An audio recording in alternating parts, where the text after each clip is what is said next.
তো দুপুরবেলা আমি ওপাশে রান্না করছিলাম আর এপাশে দেখি চলে এসেছে এক গাড়ি পুরো একদম বালি। তো এবারের বালিগুলো না অনেক ভালো লাগছিল, মানে দেখতে অতটাও পাথর টাথর নেই। কিন্তু আগের বারে যে এসছিল মানে দু গাড়ি এসেছিল, এক গাড়ি ভালো ছিল আর এক গাড়ি খারাপ ছিল। আর এই যে এক ট্রাক্টর বালি আসছে, এটার দাম হচ্ছে পুরো 4,000 4,500, মানে এরকমই নেয়।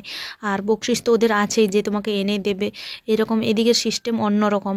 কাদের কোন দিকে কীরকম ট্রাক্টর, এক ট্রাক্টর বালির দাম অবশ্যই আমাকে কমেন্ট করে জানাবে, তো তাহলে আমিও চোর ধরতে পারবো, বলবো যে এইদিকে এত নেয় কেন। আসলে যেদিকে যেমন। আর এখানে দুপুরে খাওয়া দাওয়া করে এই যে বিকেলে টিউশন ছিল, আশেপাশে বসাইনি কারণ প্রচুর গরম লাগছিল। আর ওই জন্য রুমের ভিতরে এদেরকে পড়াচ্ছিলাম। আর দুজন তো একটু ছোট জায়গা হলেই হয়ে যাবে। আর এখন পরের দিন সকালে আবার তোমাদের সাথে দেখা হচ্ছে। সকাল সকাল ঘুম থেকে উঠে এদিকে আমি এই যে গোবর জল আরও দেবো। ওপাশে তো আমার যা ওরা দিয়েছে, তো আমাদের ভাগাভাগি, ও অর্ধেক আমি অর্ধেক। এপাশে মানে ওইরকমই আমি আসার পর দেখেছি, তো মা এপাশে মানে অর্ধেক করে ঝাঁটায় আর ও পাশে অর্ধেক করে ঝাঁটায়। যখন কেউ থাকে না তখন যে থাকে সে পুরোটাই ঝাঁটায়। এদিকে এরকম ভাগাভাগি সিস্টেম। আর আমি এদিকে গোবর জল আরও দিয়ে দিচ্ছি, তার আগে বাড়ির সামনে একটু লাতা দিয়ে দিচ্ছি ছোট করে। এরকম দিতে আমি দেখেছি বাড়িতে। আর এখানে মাও দেয়, আর সে পাশে মানে বাবার বাড়িতে সেখানেও মাকে দেখেছি আমি। তো আমি বিশেষ করে সকালে এই ক্লিপগুলো আমি নিই না। তো আজকে যখন ভাবলাম যে উঠেইছি আর ফাঁকা ফাঁকা বাবুও ওঠেনি আমার সাথে, তাহলে একটু এই ক্লিপটাও তুলে নিই, তোমাদের সাথে একটু শেয়ার করে নিই। তো সবসময় সব কাজগুলো আর তোলা হয়ে ওঠে না। আসলে ক্যামেরা নিয়ে কে আর, ক্যামেরা নয় মানে ফোন নিয়ে কে আর দৌড়াদৌড়ি করবে আমার পিছনে, ওইটুকু সময় আর কারণ নেই। আর তোমাদের দাদাভাই সে তো এখন কাজে যায়, ওই জন্য সে খুব ব্যস্ত থাকে, আমাকে একা হাতে সব কিছু করতে হয়। এখন যত দিন বাড়ছে একার কিন্তু প্রচুর চাপ বেড়ে যাচ্ছে আর কাজও বেড়ে যাচ্ছে। আর এপাশে দেখো কুয়াশা এখনও আছে, কখনো কখনো ঠান্ডা কখনো কখনো গরম, এইরকম অবস্থা। রাতের বেলা ফ্যান চালিয়ে ঘুমোতে হচ্ছে, সকালবেলা আবার গায়ে চাদর দিয়ে উঠতে হচ্ছে। কখনো দুপুরবেলা রোদ, কখনো দুপুরবেলা মেঘ, যখন তখন বৃষ্টি, যখন তখন গরম, যখন তখন মানে ঠান্ডা। এখনকার দিনকালের কোনো মানে কিছুই বলা যাবে না যে কখন কি চলে আসবে হঠাৎ করে। তো এইদিকেও গোবর জল দিয়ে নিচ্ছি। আর এপাশে অনেকটাই বড় জায়গা, আমি আর সেপাশে তুললাম না, তো যেটুকু পারলাম তোমাদের সাথে শেয়ার করলাম। আর সকালবেলাটা এভাবেই শুরু হয়, ঘুম থেকে উঠে একদম গোবর জল দিয়ে ঝাঁটিয়ে টাঁটিয়ে ব্রাশ করে বাসি কাজগুলো সেরে তারপরে গিয়ে একদম ওপাশে যাব পড়াতে খেয়ে দিয়ে। তো সকালবেলা ওই জন্য তাড়াতাড়ি করে উঠতে হয়, না হলে কোনোটাই আমার মানে করা হয়ে ওঠে না ঠিকঠাক, দেরিও হয়ে যায়। আর বাবু যদি আমার সাথে উঠে পড়ে তাহলে তো হয়েইছে। আর এদিকে এই যে এরা এখনও ঘুমোচ্ছে, আর সেপাশে বাসন টাসন মেজে এনে ব্রাশ করে চলে এলাম রুম ঝাঁটাতে। আর এগুলো আগের দিন বাবু রেগে গেছিলো, তো ওই ঝুড়িতে যা কিছু ছিল সব ও রেগে ফেলে দিয়েছে। তো আগের দিন রাতে আর গোছানো হয়নি। আমি জানি সকালে উঠে আমার অনেক মানে কাজের ঝামেলা বেড়ে যাবে। আর এপাশে জামা কাপড়গুলো দেখছো, এগুলো আমি সব আলমারি থেকে বের করেছি। আমাদের ঝগড়া হয়েছে বাড়িতে, তো শাশুড়ি মার সাথে ঝগড়া হয়েছে আলমারি নিয়ে, কোথায় কি আমাকে দিয়েছে না দিয়েছে ওই সব নিয়ে অনেক ঝামেলা হয়েছে। সেই নিয়ে আমি একটা ভিডিও তোমাদেরকে আলাদা করে দেব। আর এখানে বই টই যা ছিল সব বের করে এনেছি, এগুলো সব আমার রুমেই রাখবো। মানে এখন তো আপাতত আমি এখানে আছি, মানে এটা আমারই রুম। এখানে এই যে গুছিয়ে টুছিয়ে সব যে যার জায়গা মতন রেখে দিয়েছি। ছোট্ট রুম হলেও সাজিয়ে গুছিয়ে কোনো কিছু রাখলে কিন্তু জায়গা ঠিক হয়ে যায়। তো আলমারিতে যা কিছু ছিল আমার আপাতত সব কিছু বের করে নিয়েছি, বই টই, হ্যাঁ জামা কাপড় তো ছিলই, বই টইও রেখেছিলাম যাতে ওগুলো ভালো বই, ওগুলো যাতে নষ্ট না হয়ে যায় ওই জন্য রেখেছিলাম। আর ওগুলোকে সব এখানেই গুছিয়ে টুছিয়ে সব রাখবো, কুলাক আর না কুলাক এখানেই আপাতত আমাকে এখন থাকতে হবে। তো এখানে এই রুমের মধ্যে সব কিছু আপাতত এখন আমাকে রাখতে হবে, যতদিন না একটা আলমারি নিচ্ছি। তো বেডশিট তারপরে গদি টদি সব রোদে দিয়ে দিয়েছি ঝেড়ে ঝুড়ে, তারপরে পরিষ্কার পরিচ্ছন্ন করে রাখবো। আর এপাশে আমার জন্য রান্নাও করতে চলে এসেছি, এখানে ভাত আর আজকে মানে স্কুলে ডিম দিয়েছিল তো দুদিনের, ওটা রেখেছি দুটো ডিম।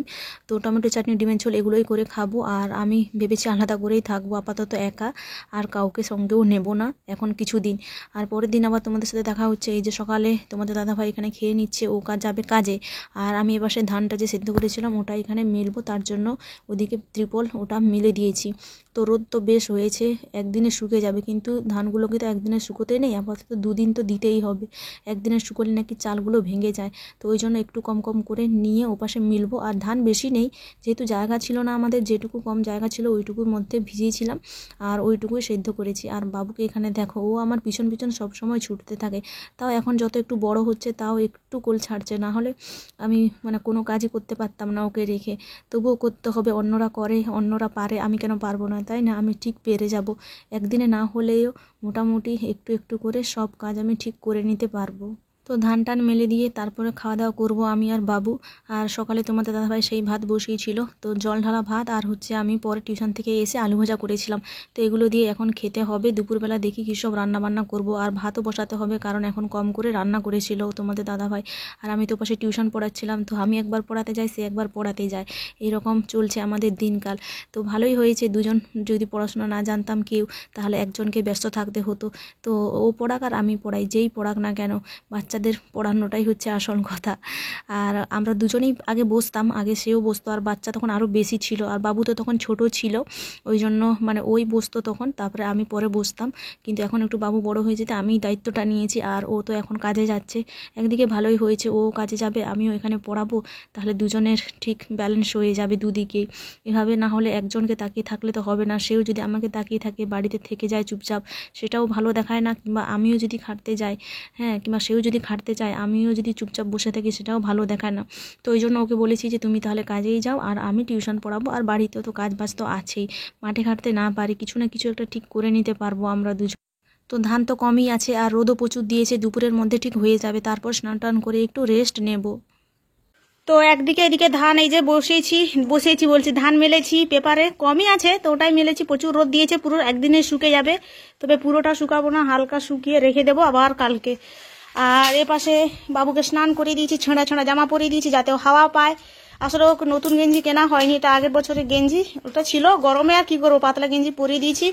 গাড়ি টাড়ি বের করে নিয়ে এসেছি, তবুও খেলছে না, কান্নাকাটি করছে, মনে হয় ঘুমোবে।